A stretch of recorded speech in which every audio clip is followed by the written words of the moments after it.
এবার স্বপ্ন পূরণ হলো মুসলিম জাতির। নতুন খবর শুনল মুসলিম জাতি। পবিত্র কোরআন শরীফে মাথা নত করেছে সমস্ত আধুনিক বিজ্ঞান।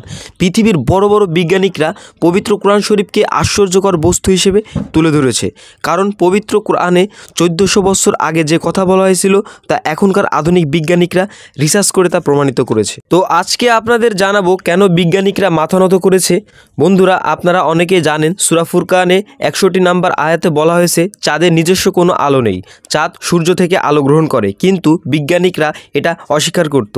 কিন্তু সেই বিজ্ঞানিক কয়েক বছর আগেই জেনেছে আসলে চাঁদের নিজস্ব কোনো আলো নেই।